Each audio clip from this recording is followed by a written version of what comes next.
I watched the reflection of the city's skyline through my office's glass wall, the golden light spilling over steel and glass. It's late afternoon, the kind of hour when the world slows down just enough for the past to sneak in. My silk blouse feels cool against my skin, my diamond studs catch the fading sun, tiny reminders of how far I've come. On my desk, my phone buzzes. The name flashing on the screen freezes me mid-breath. Ehsan. My cousin. The last time I saw him, he was laughing as my father handed him the keys to the car I'd spent years saving for. Laughing as if my loss was his good fortune. That was 8 years ago. I pick up the phone, my nails tapping the glass. Hello. My voice is steady, too steady. It's me. I need to talk. In person. His tone is tight, uncomfortable. I glance at the framed article on my wall. The woman behind Alara Group, a quiet empire. I never told my family I built it. To them, I'm just somewhere out there, working a decent job. Sure. I say finally. Come by tomorrow. My office. I hang up and let the irony settle in. He's coming here, to my empire, without knowing I'm the one who signs his paycheck. I smile to myself, slow and deliberate. Some stories deserve a proper ending. 8 years ago, I was 22, fresh out of university and still naive enough to believe that family would always protect you. I had been working part-time jobs for years, saving every rupee I could for my first car. Not a luxury one, just a small, sturdy hatchback. To me, it was freedom on 4 wheels. The day I brought it home, I remember running my hands over the steering wheel like it was a treasure. I imagined driving to interviews, taking spontaneous road trips, never having to beg for rides again. 2 months later, I came home from a grocery run to find an empty driveway. My heart pounded as I searched the street, thinking maybe I'd parked it somewhere else. But when I rushed inside, my father, uncle, and cousin Ehsan were sitting in the living room like it was just another Tuesday. "Where's my car?" I asked, my voice already trembling. My father didn't even look at me. "We sold it. Ehsan needs capital for his business." I remember the sting in my chest, my fingers curling into fists. You sold my car? The one I paid for." "It's all in the family," my uncle said. "You'll manage without it. He's the one with potential to make something of himself." Ehsan smirked, not cruelly, but with a kind of casual arrogance of someone who never doubted the world would bend for him. I excused myself before my voice cracked. In my room, I sat on the edge of my bed, gripping the little leather keychain I had bought the day I booked the car. My hands shook so badly I could barely hold it. That night, my grandmother called me into her room. She pressed a silver locket into my palm, a tiny flower etched on its surface. "Beta," she whispered, "sometimes, what's taken from you is just making space for what's meant for you. Don't let this harden you. Let it fuel you." I slept with that locket under my pillow. By morning, I knew one thing. I wasn't going to be the girl who just managed without it. I was going to build something they couldn't take away. So I left. No dramatic goodbye, no fight. Just packed my bag, took my locket, and stepped out into a city that didn't know my name yet. The first few months were brutal. I moved into a tiny one-room apartment above a bakery. The smell of fresh bread woke me at dawn, and the street noise kept me up at night. I worked 2 part-time jobs, answering phones at a travel agency by day, waiting tables at a cafe by night. My feet ached constantly, and sometimes I went to bed with only tea and biscuits for dinner. But I was free.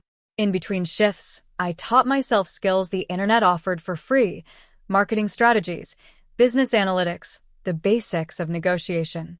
I spent hours in the public library, reading biographies of women who had built empires from nothing. Each page felt like a quiet promise. You can do this too. My turning point came when I met Mrs. Anissa Raymond, a client at the travel agency. She was in her late 50s, impeccably dressed, with an aura that commanded respect without a single raised word. One afternoon, she overheard me advising a customer and later called me into her office. "You have a way with people," she said, "and a mind that doesn't stop working. Ever thought of doing more than booking flights?" That conversation led to a mentorship I never expected. She taught me about contracts, suppliers, and the art of making someone believe in your vision. When she took me to my first networking event, I wore my one formal dress, navy blue with a small tear at the hem. I hoped no one would notice. I started small, importing artisanal home decor pieces and selling them online. My first sale, a hand-carved mirror, felt like winning the lottery. Then came a few corporate clients, then a small office space. I reinvested every rupee, slept on the office couch some nights, and said no to countless outings so I could work. The stereotypes were relentless. Suppliers would look past me to speak to the boss, not realizing I was the boss.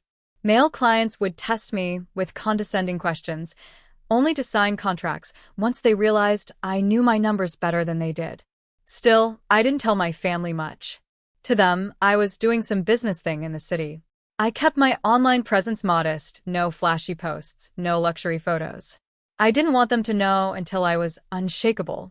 By the time I turned 29, my company, Alara Group, was importing and distributing luxury interiors nationwide.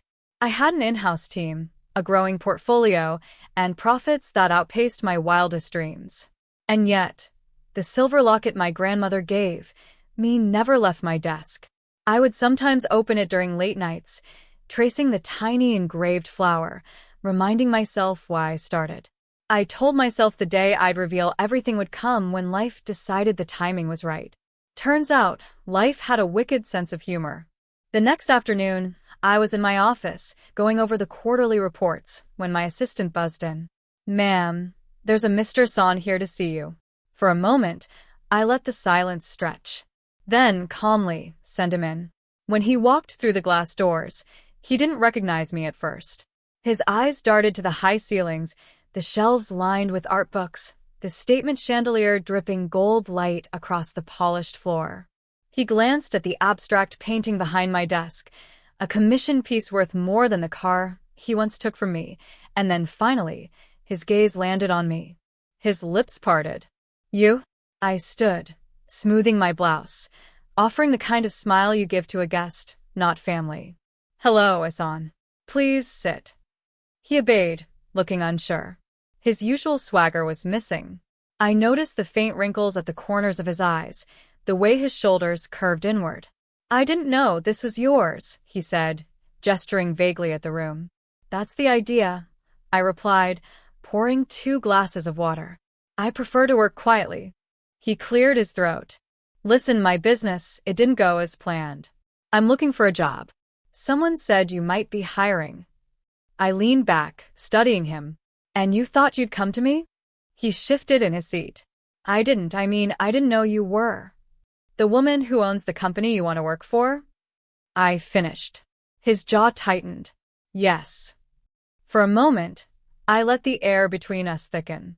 I could almost hear the echoes of that day, my father's flat tone, my uncle's dismissive shrug, his smirk. I reached into my drawer and pulled out the silver locket, placing it on the desk between us. He glanced at it, puzzled. "That was the day you got my car," I said softly. "Do you remember?" Color drained from his face. I didn't have a choice. It wasn't my idea." "Maybe not," I said, "but you didn't stop it. You didn't even say thank you. You just drove away." He swallowed, his voice barely above a whisper. "I was young. Stupid." "Yes," I said, leaning forward. "And I was young too. But I didn't stay stupid. I built this." I gestured around us. "While you were burning through what you were given, I was earning every brick of this building." His gaze dropped to the locket. I could tell the weight of it, the weight of the years, was settling on him. "I'll work hard," he said finally. "Just give me a chance." I smiled again, but it was different this time, sharper. "You already work for me, Asan. You just didn't know it. That company you applied to last week? One of my subsidiaries. Your acceptance letter is ready, but whether you get it depends on more than your resume." He stared at me like he was trying to reconcile the cousin he once knew with the woman in front of him. Why would you hire me?" he asked. "Because," I said, standing and walking to the window, sometimes the best way to teach someone the value of what they took is to make them work to rebuild it. I turned back, meeting his eyes. Welcome to Elara Group, Ehsan. Let's see if you can earn your keep this time. I didn't give him the job immediately. Instead, I told him we'd talk again in 3 days. Those 72 hours were deliberate, enough time for him to sit with the weight of where he was now and where I stood. When he returned, I had him wait in the conference room, long enough to see the panoramic city view, the framed photos of our international projects, and the wall of awards with my name etched in gold. I entered with a folder in my hand. If you want to work here, I said, sliding it across the table, there are conditions. He opened it. The first page wasn't a contract, it was a list. 1. Repay the car. Not to me, but to someone in need. Find a young woman working toward her independence, I explained. Buy her a vehicle. Something she can use to build her life. You'll never erase what happened, but you can pay it forward. 2. No shortcuts. Every task, every project, he would start from the bottom. No one here will treat you as my cousin. You'll earn every promotion. 3. Accountability check-ins. Twice a month, he'd meet with HR to review his progress. Not just work, but personal goals. I wanted him to track not only numbers, but growth. 4. Drop the pride. This office runs on teamwork, I told him. Leave the ego at the door. He looked up, incredulous. You're serious?